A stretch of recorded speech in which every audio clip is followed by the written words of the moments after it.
السلام عليكم ورحمة الله وبركاته. maanta maxaan sameynayaa juice yar oo macaan badan oo fitamiino ku leh maasha Allah.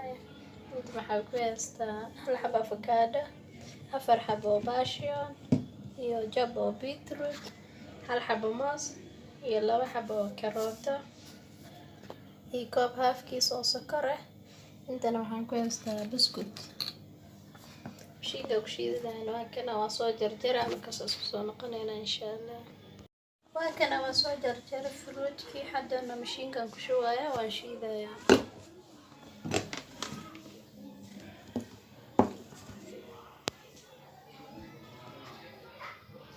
waa ku soo shubay haddana maxaan ku darayaa buskutkii iyo sokortii iyo biyihii aan ku shubaya.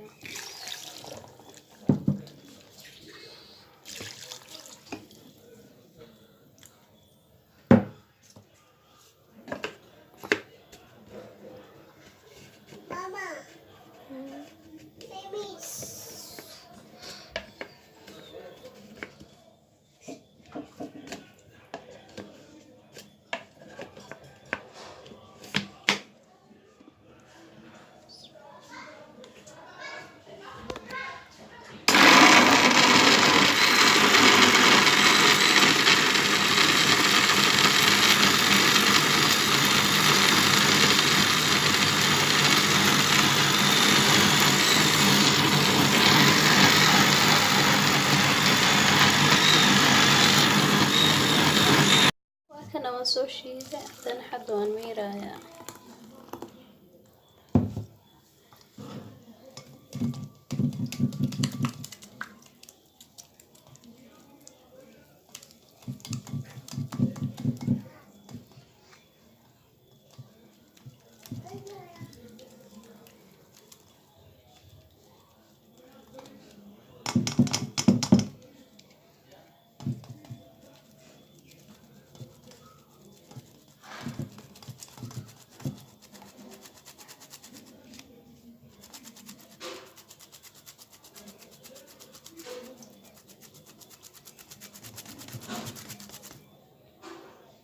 qashinkii marka saano inta u soo haraya kana liisho saano ku soo baxaya markaas maasha Allah.